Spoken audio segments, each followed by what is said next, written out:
విదేశాల్లో చదవాలనుకుంటున్నారా? అయితే విదేశ్ కన్సల్ట్ ని సంప్రదించండి. నమస్తే, వెల్కమ్ టు సుమన్ టీవీ. నేను మీ స్వాతి.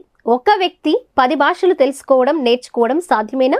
ఈ విషయంపై ఈ రోజు మనం విశ్లేషిద్దాం. మనతో పాటు ఉన్నారు Suman TV chief editor Keshav గారు. నమస్తే సార్. నమస్తే అండి. సార్, నిన్న చంద్రబాబు నాయుడు గారు అంటే గతంలో కూడా మాట్లాడారు. అసెంబ్లీలో ఒక బిగ్ స్టేట్మెంటే అనుకోవాలి. భాషని ప్రేమిద్దాం, 10 భాషలు నేర్చుకోవాల్సిన అవసరం ఉంది, ద్వేషాలు పెంచుకోవాల్సిన అవసరం లేదు అని. ఒక వ్యక్తి ఇప్పుడు ఒక 3-4 లాంగ్వేజెస్ కూడా తెలిసిన వాళ్ళు 80% వరకు లేరు. జస్ట్ 20% మనకు కనిపిస్తారు. ఒక భాష తెలుసు, వచ్చింది కూడా. అలాంటిది 10 భాషలు ఒక వ్యక్తి నేర్చుకోవడం అంటే సాధ్యమేనా? అంటే అది సాధ్యమే అని చెప్పాలి. మనం పివి నరసింహారావు గారిని ఈ విషయంలో ఆదర్శంగా తీసుకోవాలి. ఆయన ఎన్ని భాషలు, బహుభాషా పండితుడు అంటారు. 16 భాషలు వచ్చు, 12 భాషల పైన సాధికారత కలిగినటువంటి కవి, రచయిత ఆయన. ఆయన తెలుగువాడు, మాతృభాష తెలుగు, ఉర్దూ వచ్చు, హిందీ, ఇంగ్లీషు, చివరికి చైనా గవర్నమెంట్ తో చైనీస్ లో మాట్లాడినటువంటి ఏకైక ప్రధాని ఆయన. అంత నేర్చుకోగలిగినప్పుడు అప్పట్లో ఇప్పుడు ఎందుకు సాధ్యం కాదు నేర్చుకోవాలంటే?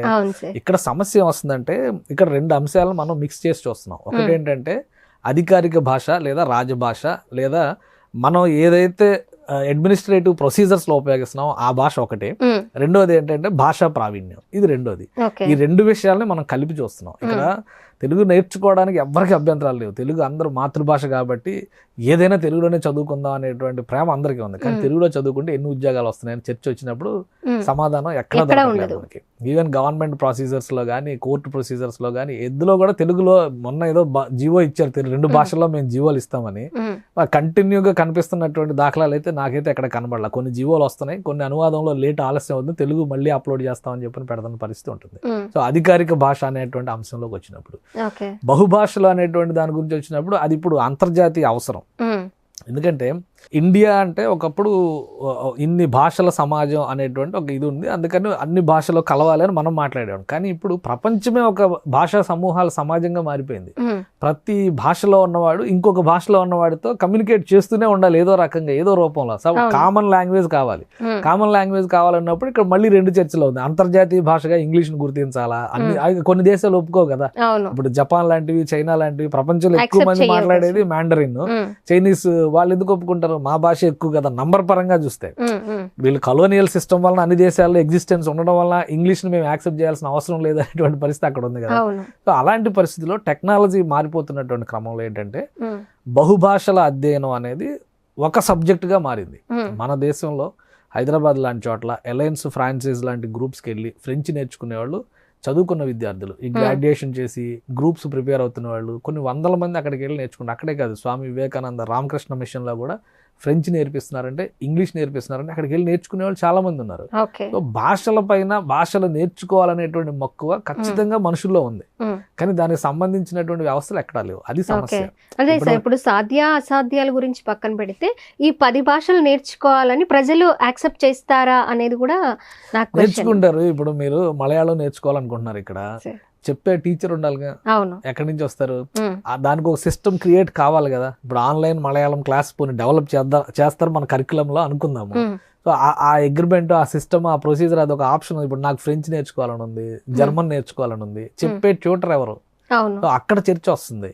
కానీ దీన్ని మొత్తం అంతర్జాతీయ భాషలు అనే అంశానికి కాకుండా మన దేశంలో ఉన్న భాషల సమాజానికి ఇప్పుడు ఏదైతే త్రిభాషా సిద్ధాంతం, ద్విభాషా సిద్ధాంతం కొట్టుకుంటున్నారో దాన్ని మనం ఒక్కసారి పరిశీలించి చూస్తే ఏంటంటే దేశవ్యాప్తంగా హిందీ, ఇంగ్లీషు మాతృభాష, ఇట్లా ఆ ప్రాధాన్యం అయితే ప్రతి రాష్ట్రంలో వస్తూనే ఉంది. తమిళనాడులో చెబుతున్నటువంటి వాదం ఏంటంటే హిందీని బలవంతంగా రుద్దుతున్నారు, అసలు హిందీ వద్దు మాకు అనేటువంటి వాదన. అది రాజకీయంగా జరిగేటువంటి రగడ, అది ప్రజలు తెలుసుకోవాల్సినటువంటి అంశం. కానీ చంద్రబాబు నాయుడు గారు చెప్పిన మాట ఏంటంటే స్కూల్ స్థాయిలో కనీసం 10 భాషలు నేర్పించేటువంటి అవసరం ఉంది మనకి అన్నారు. పవన్ కళ్యాణ్ గారు కూడా చెప్పింది అదే, భాషల మీద ద్వేషం అవసరం లేదు, మీరు భాషను నేర్చుకోవడం మీద ద్వేషం అవసరం లేదు, మీ మీద ఆధిపత్యం చేస్తే ఖచ్చితంగా దాని మీద ఉంటుంది. కర్ణాటకలో మొన్న ఒక వీడియో వైరల్ అవుతుంది. ఒక పోస్ట్ ఆఫీస్లో మొత్తం కర్ణాటకలో ఇంటీరియర్లో ఒక పోస్ట్ ఆఫీస్లో మొత్తం హిందీ వాళ్ళని అపాయింట్ చేసి పెట్టారు. వాళ్ళకి కన్నడ రాదు. So local language Kannada. ఏంటి పరిస్థితి అంటే ఇట్లాంటివి వచ్చినప్పుడు ఖచ్చితంగా ఎవరికైనా కానీ కోపం వస్తుంది. అది కాదు మనం ఇక్కడ చర్చించాల్సింది ఏంటంటే 10 భాషల అవసరం ఉందా లేదా. విదేశీ విద్యా విధానంలో ఇంగ్లాండ్, యూరోప్లో 2 foreign languages compulsory school education level అంటే +2 లెవెల్లో 2 ఫారిన్ లాంగ్వేజెస్ నేర్చుకోవడం. డిగ్రీ లెవెల్కి వచ్చేసరికి, గ్రాడ్యుయేషన్ లెవెల్కి వచ్చేసరికి ఆ భాషల మీద అధ్యయనం చేసేటువంటి అవకాశం ఇవన్నీ కూడా కంపల్సరీ చేసినాయి. అసలు మన యూనివర్సిటీల మధ్య కల్చరల్ ఎక్స్చేంజ్ ప్రోగ్రామ్స్ పెట్టిందే ఆయా భాషా సమాజాల మధ్య ఆదాన ప్రదానాలు జరగాలి అని. అంటే ఈ భాష గురించి వీళ్ళు ఏం చేస్తారనేది వాళ్ళకి తెలియాలి, ఆ భాషా సమాజం వాళ్ళు ఇక్కడికి వచ్చి చేయాలి. అసలు యూనివర్సిటీలు అవి ఇప్పుడు ఎంకరేజ్ చేస్తున్నాయా? ఇదివరకు నార్త్ ఈస్ట్ యూనివర్సిటీస్ స్టూడెంట్స్ని పంపేవాళ్ళు, అట్లీస్ట్ సెంట్రల్ యూనివర్సిటీస్లో జరిగేవి. బహుశా ఇప్పుడు కూడా సెంట్రల్ యూనివర్సిటీస్లో మాత్రమే జరుగుతున్నట్టు, లోకల్ యూనివర్సిటీలో లేవు. సెంట్రల్ యూనివర్సిటీలు 1 ఉంటే లోకల్ యూనివర్సిటీలు 10 ఉంటున్నాయి. కాబట్టి ఆ యూనివర్సిటీల మధ్య ఆ ఎక్స్చేంజ్ ప్రోగ్రామ్స్ అనేవి అక్కడ కల్చరల్ మీట్సే లేవు కదా, ఇంటర్ కాలేజియేట్ కాంపిటీషన్స్ లేవు, ఇంటర్ యూనివర్సిటీ కాంపిటీషన్స్ లేవు, ఎక్కడ కనిపించట్లేదు కదా. ఇప్పుడు అంతా ఉద్యోగం సంపాదించే వేటలో మనం ఎలాగ మార్కులు ర్యాంకులు తెచ్చుకోవాలనే పోటీలో మనం బతికేస్తున్నాం. ఇప్పుడు మళ్ళీ చదువు గురించి భాష గురించి మాట్లాడేటప్పుడు ఏంటంటే ఇది కొత్తగా అనిపిస్తుంది అందరికి. గతంలో చేసింది, ఇప్పుడు మద్రాస్ ప్రెసిడెన్సీ ఉన్నప్పుడు రాష్ట్ర విభజన జరగక ముందర మద్రాసులో 4-5 భాషలు అఫీషియల్గా ఉండేవి. ఇంగ్లీష్ వాడి రాజభాష ఒకటి నడిపిస్తూ ఉంటే అక్కడ ఎక్కువ మంది మాట్లాడేవి తెలుగు, తమిళం. ఈ భాషలో తమిళం కంటే తెలుగు వాళ్ళు ఎక్కువ ఉండేవాళ్ళు మద్రాస్ ప్రెసిడెన్సీలో.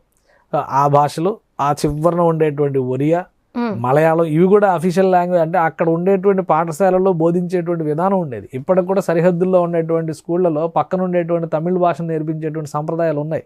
ఇవన్నీ భాషా ప్రయుక్త రాష్ట్రాల పేరుతో మనం వేరు కుంపట్లు పెట్టుకున్నాక మా భాష నేర్పిస్తాం, ఈ భాష నేర్పించాం అనేటువంటి పరిస్థితికి వెళ్ళిపోయాం. మీరు చూడండి, గిడుగు రామ్మూర్తి గారు ఒరియాలో పండితులు, అలానే గురజాడ అప్పారావు గారు, ఆయన కూడా ఒరియాలో, తమిళంలో మన శ్రీశ్రీ గారు తెలుగు ఎంత బాగా రాస్తారో తమిళ సినిమాలను తెలుగులోకి తర్జుమా చేయడం, తెలుగు సినిమాలను తమిళ్లోకి తర్జుమా చేయడం, ఇదే పని కదా వీళ్ళందరూ గొప్ప రచయితలు. అంటే అప్పుడు అలాగ భాషల మధ్య భాషల పట్ల ఒక అవగాహన పద్ధతి ఉండేది, ఇష్టము, చాలా ఈజీగా నేర్చుకునేవాళ్ళు. ఇప్పుడు ఏంటంటే ఆ విద్యా విధానం లేదు. ఇప్పుడు దాదాపు గత 40-50 ఏళ్ళగా అలాంటి విద్యా విధానాన్ని మనం ఎక్కడా తీసుకురాలా. ఎంసెట్ ఇంజనీర్ అయితే అవ్వాలి, లేదా మెడిసిన్ చేయాలి, డాక్టర్ అయితే అవ్వాలి. ఈ 2 టార్గెట్లు అన్నిటికీ వెళ్ళింది, మిగతా సైన్సెస్ అన్ని పోయినాయి కదా మనకి. సో ఇప్పుడు కొత్తగా భాషల గురించి మాట్లాడుతున్నాం. ఒకటైతే క్లియర్ గా చెప్పొచ్చు, కానీ భాషలను ద్వేషించేంత ద్వేషం అయితే ఏ భాష మధ్య కూడా రాకూడదు. ఇది ఆధిపత్యవాదమా కాదా అనేది స్థానికంగా జరుగుతున్నటువంటి కొన్ని కార్యకలాపాలను బట్టి, రాజకీయాలను బట్టి మనం అర్థం చేసుకోవచ్చు. వాటితో సంబంధం లేదు. అయితే నిజంగా బహుభాషా ప్రావీణ్యం లేదా ఇండియాలో ఉన్నటువంటి వాళ్ళకే ఆ పక్క రాష్ట్రాల భాషలు నేర్చుకునేటువంటి కొత్త విధానం ఇవి వస్తే కనుక అట్లీస్ట్ ఇప్పటికైనా ఇండియా ఒక ఇంటిగ్రేటెడ్ కంట్రీగా మారుతుంది. మనం పైకి చెప్పుకున్నాం ఇదేంటి యూనిటీ ఇన్ డైవర్సిటీ అని చెప్పని, కానీ లోపల మనం చాలా డైవర్సిఫై అయిపోయి ఉంటున్నాం. ఒక రాష్ట్రంలో ఒక రాష్ట్రానికి పొసగదు, ఒక రాజకీయాలు అంటే వేరు, ఒక పక్కన ఉండేటువంటి భాషా సమాజాలకి పడని పరిస్థితి. అవసరం ఏముంది అని కూడా అనుకుంటున్నారు. అంటే నేర్చుకోవడం కాదు ఇక్కడ సమస్య, నేర్చుకున్న దానికి అవకాశం రావడం. ఇప్పుడు సాంస్క్రిట్ ని చాలా వాటిల్లో పోస్ట్ గ్రాడ్యుయేషన్ లెవెల్ వరకు సాంస్క్రిట్ యూనివర్సిటీనే ఉంది కదా, ద్రవిడ విశ్వవిద్యాలయం కూడా పెట్టాం కదా ద్రవిడ భాషల మీద అధ్యయనం చేయడానికి. అందులో మాస్టర్స్ చేసిన వాళ్ళు, పోస్ట్ గ్రాడ్యుయేషన్ డాక్టరల్ స్టడీస్ చేసిన వాళ్ళు, ఏంటి వాళ్ళకి వస్తున్న ఆపర్చునిటీస్. ఇప్పుడు ప్రపంచం పరిగెత్తే పోటీలో ఐటీలోనో ఇందులోనే వెళ్తే నెలకు ₹1,00,000 సంపాదిస్తున్నారు, 5 లక్షలు సంపాదిస్తున్నారు, 10 లక్షలు సంపాదిస్తున్నారు అనుకునేటప్పుడు ఈ భాషల మీద జీవితాన్ని కాల్చుకుని దాని నుంచి ఎంత సంపాదించాలి, నెలకు వచ్చే జీతం తప్పితే వేరే ఏమీ ఉండదు అన్నప్పుడు ఏం చేస్తారు? ఇప్పుడు ఒక్క భాషను నేర్పించడం కాదు, దాంతో పాటు అవకాశాలు కల్పించడం చాలా ముఖ్యం. అది నేను చెప్పదలుచుకుంది. సార్, అవకాశాలతో పాటు ఒక వ్యక్తి కాన్ఫిడెన్స్ లెవెల్స్ కూడా బిల్డ్ అయ్యే ఛాన్సెస్ ఉన్నాయి సార్. అంటే ఎక్కువ భాషలు ఉన్న వాళ్ళకి ఆ కాన్ఫిడెన్స్ ఆటోమేటిక్ గా ఉంటుంది. ఇప్పుడు మీరు వేరే రాష్ట్రంలోకి వెళ్ళినప్పుడు మీకు హిందీ వచ్చు అనుకోండి, మీరు తీసుకునే చొరవ వేరుగా. వేరే దేశంలోకి వెళ్ళినప్పుడు అక్కడ ఇంగ్లీష్ నడుస్తుంది అనుకోండి, మీరు తీసుకునే చొరవ వేరుగా ఉంటుంది. భాష తెలియనప్పుడు ఒక భయం, మనకు తెలియని ఒక సెల్ఫ్ కాన్ఫిడెన్స్ లేనితనం ఇవన్నీ కనిపిస్తూ ఉంటాయి.